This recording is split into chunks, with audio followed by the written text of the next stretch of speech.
Olá, eu sou o Jefferson Schoma e esse aqui é o programa Opinião. E hoje a gente vai falar sobre o golpe militar no Chile, que completa nesse dia 11 de setembro 49 anos. Para falar sobre isso, a gente convidou aqui o César Neto, que é militante e pesquisador sobre a ditadura. Ele já publicou um livro, né, sobre a Companhia das Docas de Santos, Eternamente Berço Esplêndido, né, que é sobre a ditadura e como a ditadura reprimiu os operários do Porto de Santos, e também é anistiado político, né, pela Operação Condor, que foi um consórcio aí de ditaduras da América Latina que perseguiu militantes e ativistas na década de 70 na América Latina, né? Oi, Neto, como é que você está? Tudo bem? Tudo bem, e você, Jefferson? Estamos aqui dispostos a falar sobre essa página horrível da história da América Latina. Então, para começar já a nossa conversa, explica para nós aqui o que aconteceu há 49 anos atrás, no dia 11 de setembro, lá no Chile. Olha, 11 de setembro é a data do golpe de Estado, né, contra o Salvador Allende, um governo que tinha ganho poder, chegou ao poder pelo voto e sem uma grande maioria.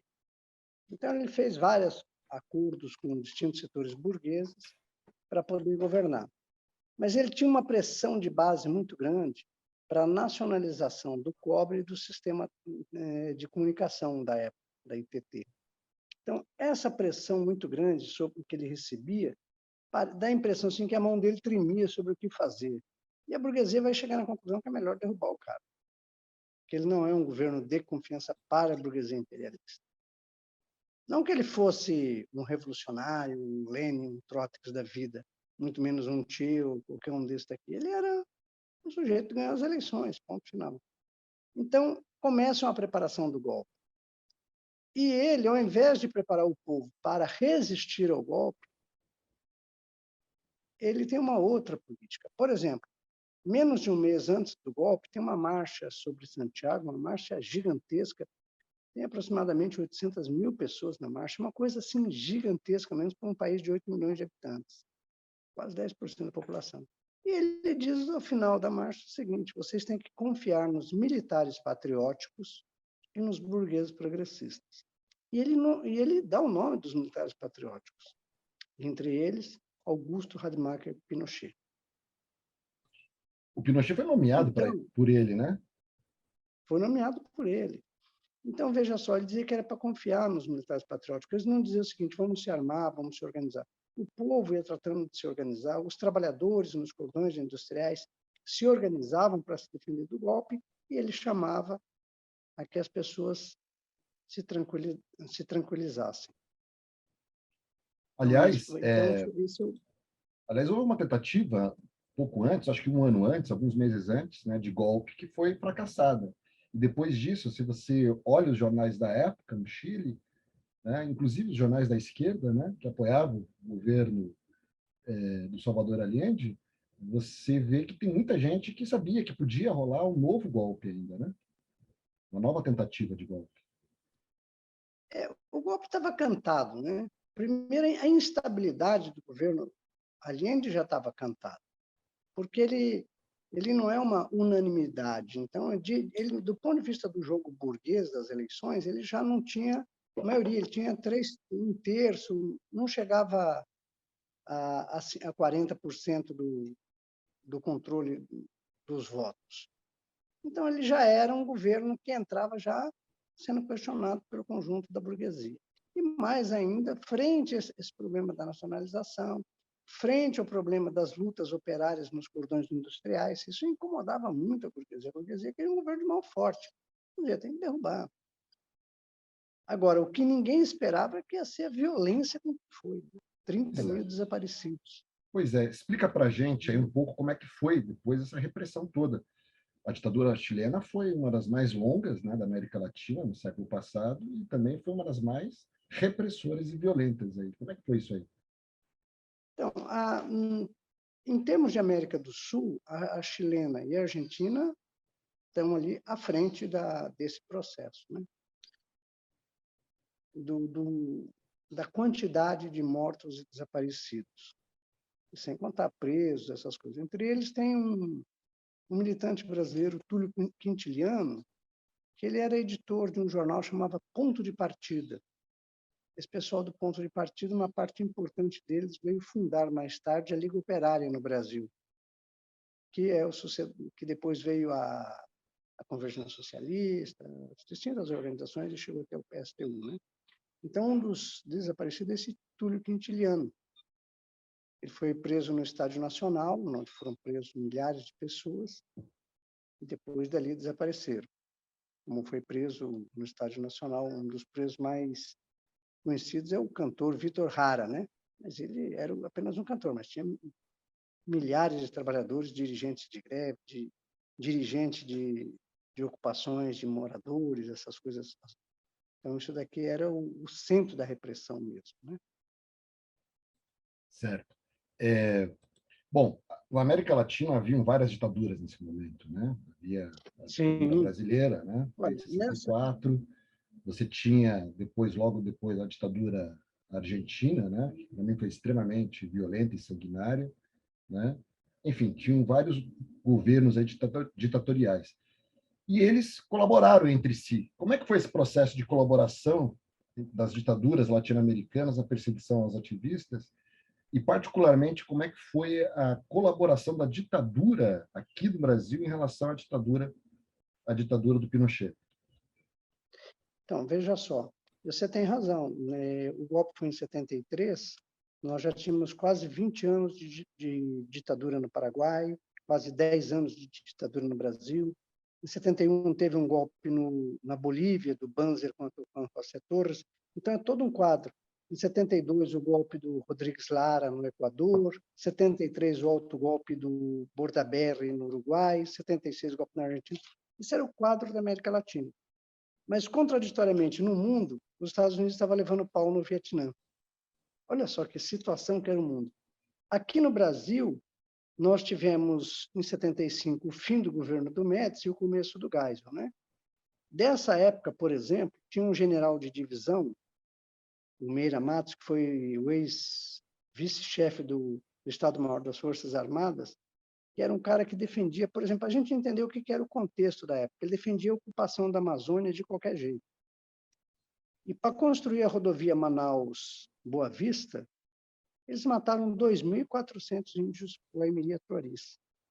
É nessa época, tudo dessa época. Então, esses golpes de Estado, a derrota dos Estados Unidos no Vietnã, e aqui no Brasil, o fim do governo do Médici, começo do governo do Geisel, o Meira Matos, o grande defensor da ocupação da Amazônia, permitiu o assassinato de 2.400 miniaturaristas, inclusive a Memeia Moreira, que é uma jornalista que vive hoje nos Estados Unidos, ela teve na época na região e recolheu cápsulas de napalm. Você tem uma ideia, eles jogaram napalm, mesmo que jogavam no Vietnã, jogaram contra os índios nossos aqui, no norte do Amazonas e no sul de Roraima.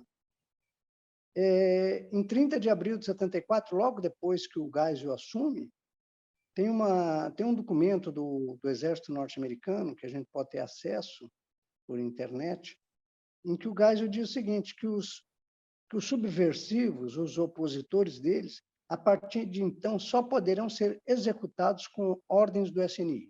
Ninguém mais pode matar, só o SNI que autoriza. E o SNI, que é o João Batista Figueiredo, tem que falar com ele. Isso então, desmonta todo um mito, né? Desmonta todo um mito aí a respeito do que foi a ditadura Geisel, né? Que foi uma ditadura mais branda, etc., diferente aí do que foi o período do Médici, né?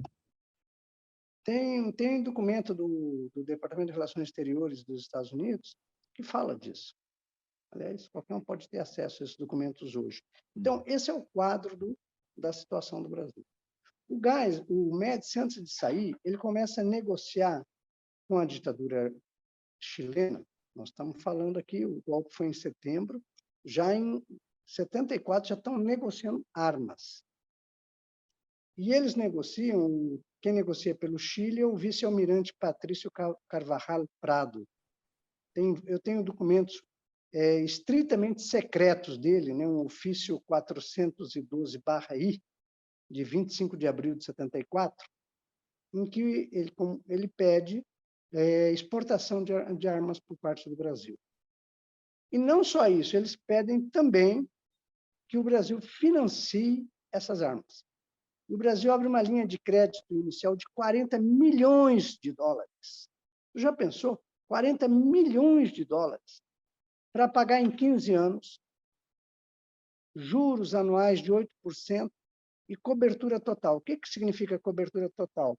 Se você compra um caminhão, por exemplo, da General Motors, para usar,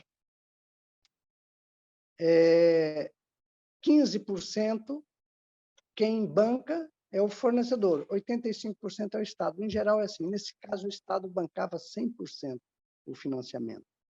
Então, nesse pacote que eles pediram, não vai assim muita coisa, né? Você sabe que o povo é exagerado, né? Então, eu vou pegar os documentos militares para ir te dizendo mais ou menos. Por exemplo, não tinha condições de mandar de imediato para eles as armas. Então, o Exército Brasileiro e a Marinha emprestou algumas armas. Não foi muito, vou te dizer assim.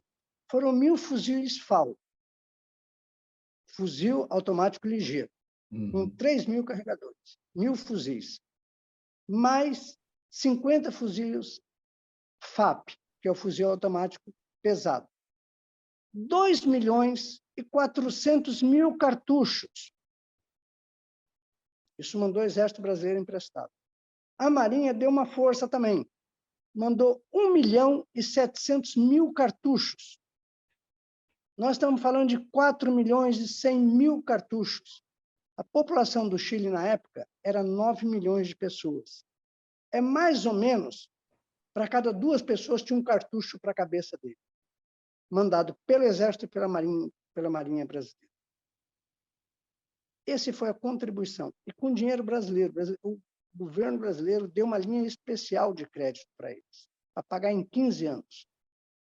Juros de 8%. Cobertura total.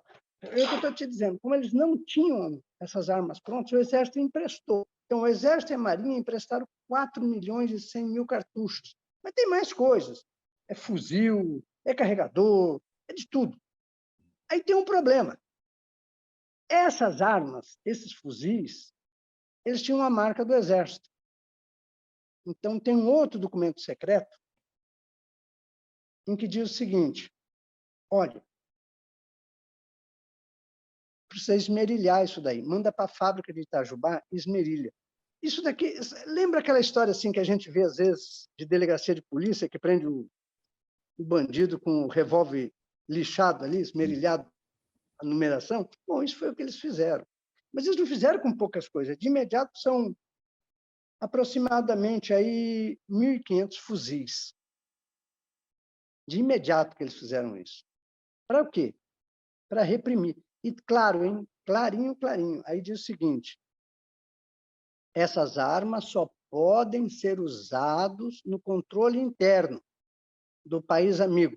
Trocando em miúdos, o país amigo, dirigido pelo Pinochet, necessita de armas para matar o inimigo. E são os trabalhadores, a juventude, a luta das mulheres que já tinham, do povo dos bairros. Isso foi o que fizeram os militares brasileiros. Então, você vai lendo isso daqui, você vai ficando indignado. Nessa linha de crédito, a CBC, Companhia Brasileira de Cartuchos, fez uma venda assim que não é assim muito grande, né? Foi de 20 milhões de cartuchos para fuzil. Sabe lá o que é isso? Quer dizer, agora é cada 2 cartuchos para a cabeça de um chileno. E tem mais. Já pensou nisso?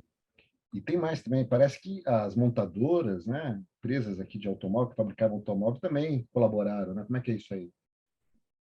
Ah, isso daí sim. Por exemplo, a Mercedes de cara vendeu 15 chassis de 1313, que era o caminhão mais avançado que nós tínhamos na época. 15. E mais 20 ônibus. Só isso. De cara, assim, para começar a brincadeira. A General Motors vendeu 170 Opala Especial, 30 Veraneio, 25 C10. Daqui já no iniciozinho. Não é lá na frente, de imediato, ó, vou mandar já, com parte desses 40 milhões de reais. Então, veja só, a Engesa vendeu 12 blindado Cascavel, meia dúzia de urutu de imediato. Então, falando depois, falando assim, de imediato, para a gente começar a brincadeira. A Diana Paulucci, que era uma empresa que ainda existe ainda, faz uniformes, vive metido em rolo aí. Vendeu 57 mil capacetes, 158 mil porta-carregador de fuzil FAL, Amadeu Rossi vendeu 7 mil revólver 38. Quer dizer, se você olhar bem, o Estado brasileiro, mandou armas para que o Estado chileno, governado pelo Pinochet, enfrentasse a sua oposição com métodos de terrorismo de Estado. Isso é terrorismo de Estado, isso é capitulado como esse tipo de crime. Por que é terrorismo de Estado? Porque é uma disputa desigual entre a população civil, o trabalhador que faz greve na sua fábrica, a família que ocupa um terreno e encontra todas essas armas. Isso é método terrorista. Entende? Mas não é o método terrorista praticado pela Al-Qaeda, é o método terrorista praticado pelo Estado, neste caso, o Estado chileno, que é o mesmo método praticado pela ditadura no Brasil também, matar 2.400 Waimeria Truaris, utilizando bomba napalm, isso é ou não é método terrorista? Sim, método de terrorismo. Porque às vezes a gente pensa que ditadura é só que não pode votar, né? Não pode falar o que pensa, não sei o quê. Nós temos que pensar a ditadura como um sistema repressivo contra os trabalhadores e o povo pobre. E como o Estado usa, né, de métodos genocidas para acabar com a população. Neste caso aqui está clarinho isso daqui. Explica para a gente um pouquinho o que foi essa Operação Condor, né? Como é que ela se organizou, envolvia quem? Como é que era isso aí? A Operação Condor é uma articulação entre as polícias do Chile, da Argentina, Uruguai, Paraguai e Brasil para controle, monitoramento, repressão e prisão dos opositores. Então, por exemplo, um casal de argentinos que vinha do México, o avião fez uma escala no Galeão, no Rio de Janeiro. A polícia brasileira entrou dentro do avião, retirou os 2 argentinos e esses 2 argentinos desapareceram. A história dos brasileiros, dos argentinos que desapareceram em Porto Meire, em Foz do Iguaçu. A prisão e assassinato de opositores chilenos, inclusive um dos generais que era amigo do Allende, o Prats, ele é assassinado em Buenos Aires. Então, a Operação Condor era isso. Então, você era preso e imediatamente eles mandavam para outro lugar. Eu mesmo vivi essa experiência. Na segunda vez que eu fui preso na Argentina, o policial disse para mim o seguinte: você parece que gostou aqui da delegacia, né? Da próxima vez eu vou te mandar para o Fleury. Que é o delegado aqui, né? O chefe do DOPS era o aqui. delegado daqui. Então, nós já éramos monitorados, quem era oposição, e qual era o crime que a gente começou? Nenhum. Eu, pessoalmente, era um garoto, um estudante que tinha ideias rebeldes contra a ditadura. Dizer que era terrorista, isso daqui é brincadeira, que era guerrilheiro é brincadeira. Nunca matei nenhuma galinha para comer. Mas eles tinham uma estrutura muito grande de militares que não tinham o que fazer e arrumaram um bom trabalho, ficar bisbilhotando a vida da oposição. Até mesmo um garoto de 20 anos, na época é o que eu tinha, ficava bisbilhotando minha vida. Meu Deus do céu. Quando eu leio o que eles escreveram, fico até envergonhado. E como é que você hoje, Neto, avalia a situação política que nós vivemos hoje no Brasil? Porque a gente sabe que o governo Bolsonaro hoje defende a ditadura e chama torturadores, né, como o brilhante Ustra, de herói, né? O que você tem a dizer a essas novas gerações aí que estão entrando em contato agora com a política e com a história política brasileira, né? E a história aí dessa ditadura, não só aqui no Brasil, mas essa ditadura, esses regimes ditatoriais que se difundiram na América Latina, particularmente nos anos 70. Olha, eu acho que nesse ciclo de crise que nós estamos vivendo, de crise econômica muito brava, as empresas vão ter que recuperar a sua taxa de lucro de alguma maneira, para não quebrar. E isso significa maior controle e repressão dos trabalhadores e impor planos econômicos cada vez piores. Se você pegar, depois da crise de 29, a grande saída que um setor da burguesia teve era o trabalho escravo. Né? O que era o nazismo e o fascismo se não era uma forma do trabalho escravo? Né? O trabalho escravo que tinha na Volks, na Bayer, na Mercedes, na Krupp, na Alemanha, durante o nazismo. Né? Eu não estou dizendo que nós estamos caminhando para isso, mas eles têm que ter maior controle. Então, a possibilidade de nós termos governos muito mais violentos do que a gente imaginava existe. Agora, isso não é para assustar, eu acho que isso sempre existiu e é necessário que a classe trabalhadora tome consciência disso e comece a discutir como se proteger, como se autodefender. Nós não estamos falando nada de ataque, nós estamos falando de defesa. Como é que nós vamos nos defender? Né? Agora, na campanha eleitoral, temos visto algumas violências assim por parte de bolsonaristas, mas essa violência existe porque o povo também não senta para discutir. As pessoas estão muito confiadas que vão resolver isso com o processo eleitoral. Isso não se resolve com o processo eleitoral. Isso se resolve com os trabalhadores se organizando, juventude, para se defender. Uhum. Porque os grupos fascistas sempre existiram e sempre existiu na sociedade brasileira. O problema é que nessa crise agora está se exacerbando e eles tendem a fazer um monte de operações. E outra coisa importante também é passar essa história limpo, né? Porque se você pega um país como, por exemplo, a Argentina prendeu e julgou militares, né? Criminosos, né? Que haviam cometido crimes na ditadura argentina, né? Aqui no Brasil foi diferente. Por que foi diferente? Pois é, eu acho que aqui no Brasil nós tivemos um processo de negociação no final da ditadura que envolveu o PMDB, envolveu inclusive o PT, de aceitar essa negociação. Quer dizer, eu era dos que defendiam que a gente devia fazer uma greve geral, botar a classe trabalhadora no centro da discussão. E tanto o PMDB, o PDT, todos eles diziam, não, o problema aqui é eleições diretas. E eleições não resolvem mesmo. Por quê? Porque o grau de canalice desse cidadão, a gente tem que derrotar ele politicamente com as lutas, não é só em eleição não se derrota, entende? Então, veja só, voltando aqui ao caso chileno, né? Por exemplo, eles quando enviam essas armas, é interessante, você vê o critério com que eles enviam as armas para o Chile. Qual que era o critério? As ordens militares que nós temos, né? Por exemplo, ordem ofício secreto de 13 de maio de 75. O vice-chefe do Estado-Maior das Forças Armadas diz o seguinte, que essas armas é só para usar para ordem interna do Chile, não é para outra coisa, hein? É só para arrepiar nos trabalhadores. Deixar claro, para arrepiar na população. Não é para usar para outra coisa, não é para enfrentar a Bolívia. Eles sempre tiveram escaramuça com a Bolívia. Não é para isso. É só para arrepiar nos trabalhadores. Está escrito isso. Mas isso aqui é decisão do Exército Brasileiro, do governo brasileiro do Geisel. Segundo, uma exigência aos chilenos: evitem divulgação. Ninguém pode saber o que nós estamos mandando essas armas. Lógico, já esmerilharam as armas, né? Agora evitem, não ficam cantando de galo aí dizendo que nós estamos apoiando vocês, que nós não pode fazer isso. Essas armas, elas foram entregues a um adido militar do Chile, que vivia no Rio de Janeiro, Humberto Gordon Ribeiro, que era um coronel. Depois, alguns anos mais adiante, nós vamos já encontrar ele como general e querendo fazer tramóia aqui com esse dinheiro.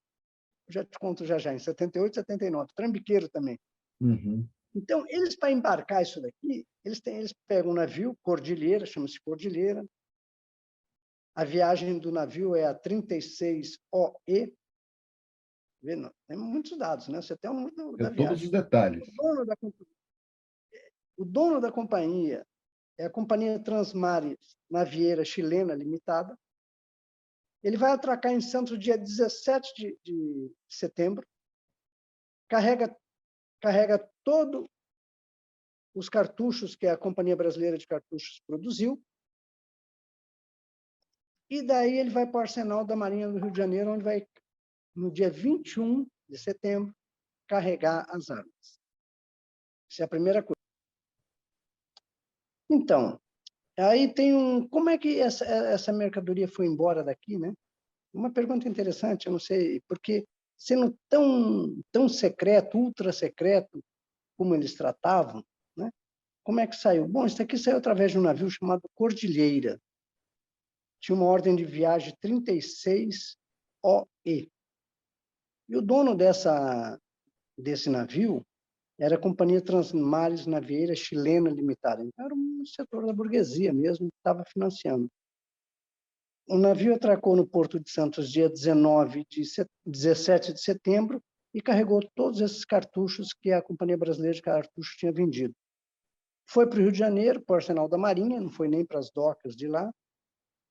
E no dia 21 de setembro foi entregue ao coronel Humberto Gordon Rubio, o adido militar chileno no Rio de Janeiro, foi entregue pessoalmente a ele essas armas que foram embarcadas no Cordilheira. Ao mesmo tempo, eles autorizaram que um navio de bandeira de Israel, Serafos, atracasse no arsenal de marinha, descarregasse 15 toneladas de bombas e morteiros, que foi entregue no Cordilheira. Então, veja só, chegar no Chile um navio de bandeira de Israel podia não ser uma coisa muito simpática. Então, vamos embarcar no Brasil. Quer dizer, a cumplicidade é muito grande, né? É muito grande mesmo. E isso vai se estender até 79, pelo menos. Em 78, eles dizem, os 40 milhões acabou, nós queríamos mais uma graninha. Mas se nós formos pedir um novo acordo, vai ter que passar pelo Congresso. Nós não queremos isso. Nós queremos que vocês estendessem o de 40 milhões em 50 milhões e mais 25 milhões. Desses 25 milhões, 15 é para comprar aviões da Embraer e 10 milhões para comprar armas de dólar, para comprar armas para os carabineiros. Nesse meio de tempo, esse Gordon Rubio começa a fazer trambicagem. Ele quer usar o dinheiro que é para comprar armas no Brasil, ele quer comprar armas no exterior, vende para a Casa Marinque Veiga, você conhece a família Marinque Veiga, que era o casal mais bem vestido do mundo, né? Como diziam na época. Então, esses pilantras, eles tinham a Casa Marinque Veiga, a Sociedade Anônima. Então, as armas, se eles compravam armas, faziam uma triangulação. E acabavam usando o dinheiro do Estado brasileiro para comprar armas no exterior. Até alguns milicos disseram, pô, isso aqui não é muito honesto, não. Imagina como é que isso era desonesto. Alguns milicos dizer que isso não era muito honesto. Bom, depois acabam autorizando. Isso foi até 79. Então, eu queria dizer o seguinte, camarada, que aqui, nesse processo, não é para a gente discutir só o problema da violência que foi o golpe. A gente tem que entender quem é que ganhou com esse golpe também, né? Então, no Chile, quem ganhou com o golpe? Ganhou a burguesia chilena, que conseguiu reprimir, controlar o movimento operário, especialmente dos cordões industriais, e aplicar um dos piores planos para a classe trabalhadora que nós conhecemos a partir dos anos 80. Com o neoliberalismo, né? O neoliberalismo começou no Chile, aqui na América Latina, né? Exatamente. Foi a partir desta derrota, com essas armas que foram enviadas pelo Brasil. E aqui no Brasil ganhou quem? Ganhou a CBC, Companhia Brasileira de Cartuchos, ganhou a EG Telefunken, que vendia transmissores, ganhou a Engesa, a Vibras, a Embraer, ganhou a Casa Marinque Veiga, ganhou a Mercedes, ganhou a Beretta, ganhou a Rossi, todo mundo ganhou dinheiro nesse negócio. Quer dizer, nós estamos falando de mais de 100 milhões de dólares com a inflação de alguns anos atrás, você vê o tamanho do rombo que era isso daí, o tamanho do dinheiro que esses caras tiveram na mão. Então, eu acho que essa é parte da história que nós precisamos recontar. E não é só contar as crueldades que o Pinochet fez, mas também contar quem ganhou com isso e quem perdeu. E mais do que tudo, o envolvimento da ditadura genocida brasileira, que atuava com métodos de terrorismo do Estado no Brasil e começou a auxiliar os outros países a atuar com esse mesmo método. Essa é uma conclusão importante que nós temos que tirar.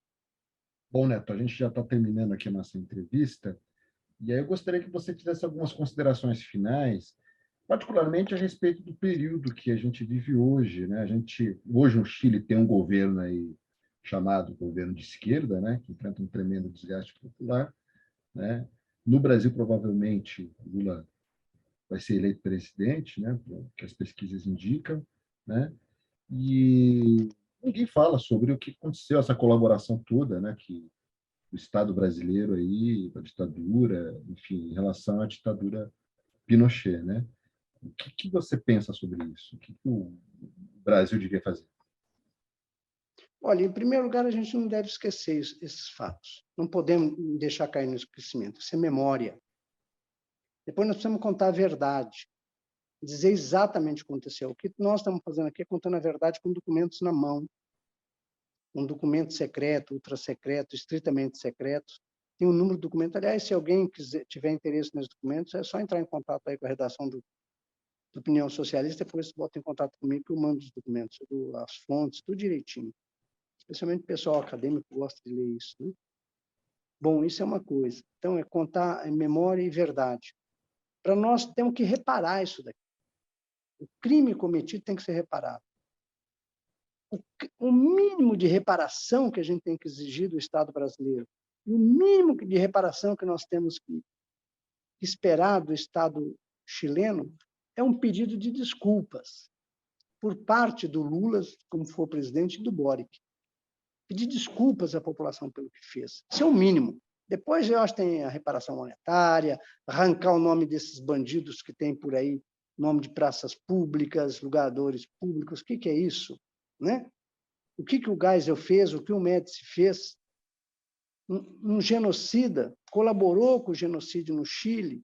Então, reparar isso também. Mas eu acho que o mínimo que tem que fazer é o Lula e o Boric fazer uma declaração conjunta nesse sentido. A partir daí, a gente começa a conversar em justiça, porque até agora não teve justiça para essas pessoas, para esses trabalhadores, para essas mulheres, para esses jovens que lutavam. Então, eu acho que amanhã, quando completar 49 anos do golpe, eu acho que não é para a gente chorar, não, nem rir, nem chore. Vamos compreender e ver o que nós temos que fazer daqui para diante. É isso. Obrigado, Neto, pela sua entrevista. Pessoal, a gente vai ficando por aqui. A gente entrevistou aí o César Neto, que é pesquisador, ativista, anistiado também, político, né? E que trouxe para nós aqui informações importantes a respeito do 11 de setembro, que aconteceu no 11 de setembro no Chile, né, há 49 anos atrás, né, e sobre toda a colaboração entre as ditaduras militares aqui do Brasil, da Argentina, enfim, do Chile, etc. e tal, na perseguição aos ativistas políticos. É isso aí. Curta e compartilhe o nosso vídeo e até a próxima. Obrigado. Até a próxima.